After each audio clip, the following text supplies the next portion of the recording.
Everybody.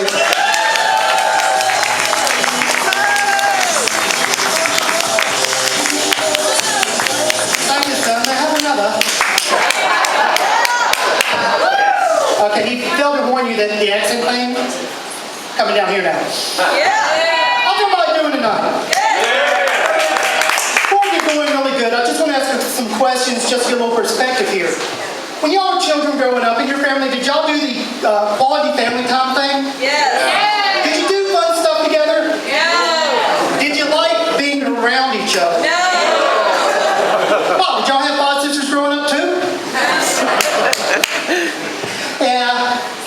With me, my childhood, emotional and psychological warfare, sneak attacks, weapon attacks, bloodshed every month.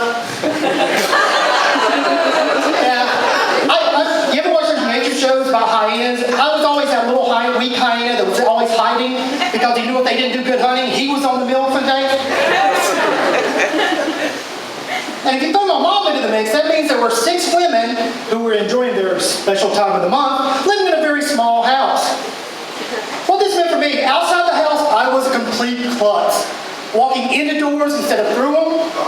I tore my ankle up walking across a flat surface. But no, what fear does for you, when I got home, super ninja mode. Or for me, basic survival skills. Move quietly, check. Hide in plain sight, double check. Actually, y'all know the show Survivor Man? Where he goes out in nature and he finds all these harsh environments and shows you how to survive? I'm like, what a pussy. I wanted him to come to my house while I was growing up during those special times of the month. Let's see if your ass survives that.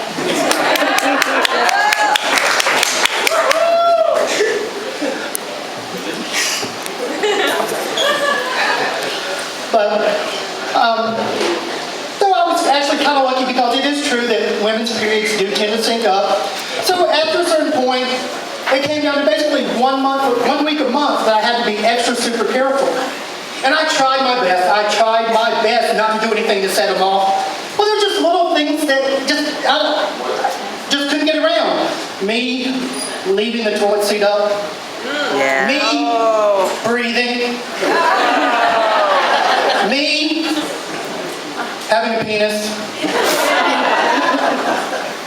But I guess there is one good thing about this because to this day, the one thing that my mom brags the most about me is the fact that, when he was little, he had no problem going to the store to get feminine products for us.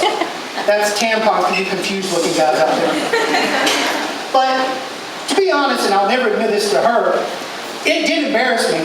But I figured the chances of dying from embarrassment were a lot less likely than pissing off 6 PMSing women.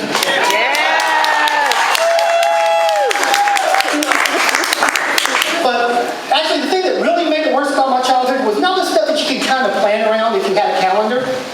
No, it was the weird shit that happened for apparently no reason whatsoever.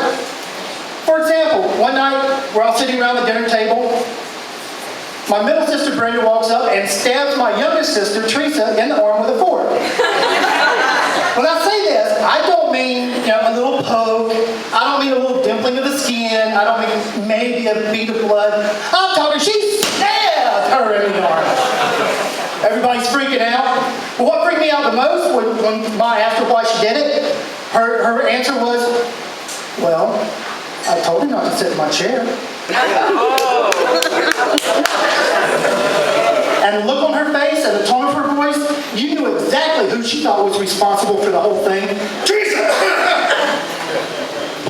Yeah, Brenda made life growing up exciting. It got to the point where when my parents came home from work, the rest of us would sit out on the front porch to wait for my parents because we figured, ice storm, snowstorm, flood, tornadoes. We were safer sitting outside dealing with weather than dealing with her anger issues. Did I say issues? She has the whole print run, plus the hardbound collector's editions. My younger sister Teresa, she had her own issues. When we were younger and we messed up, my mom would send us outside to get the instrument of her own punishment. That's right, we had to go outside and get someone to whip her, get our asses whipped with. The older ones, well, they would send them out. I never got sent out. It was a benefit to being the youngest. They come in with leaves, feathers, stuff like that. My sister Teresa, she'd come in with a piece of wood the size of her arm. Branches sticking off of it, nails in it, didn't matter. Mama sent them all back out. Teresa come in, she'd come back in dragging small saplings, branches as tall as she was, rose bushes. It got to the point where my biggest fear was I would screw up, and my mom wouldn't give me the choice. She'd be like, Teresa, go get some more wheat for me to whip his ass with. All of a sudden the back door slams over. She comes in dragging a 10-foot tall Douglas fir tree behind her. My mom's like, I can't swing that in here. Take your ass outside. She'd be beating me, and just my luck, something would happen, and I hurt, damage the tree. She's like, damaging a perfectly good Christmas tree. What's wrong with you, boy? Now you're really going to get a whooping. To this day, I still break out in sweat, wake up in cold sweat, afraid of what she would have brought next. But, just to go back a little bit, every year I send the Survivor Man an invitation to come to my family holiday dinners. The pussy never accepts. That's okay. Billy Crowley! Yes. All right, guys. Stay in a good mood, please. This next man coming to the stage, he's, I don't know, man.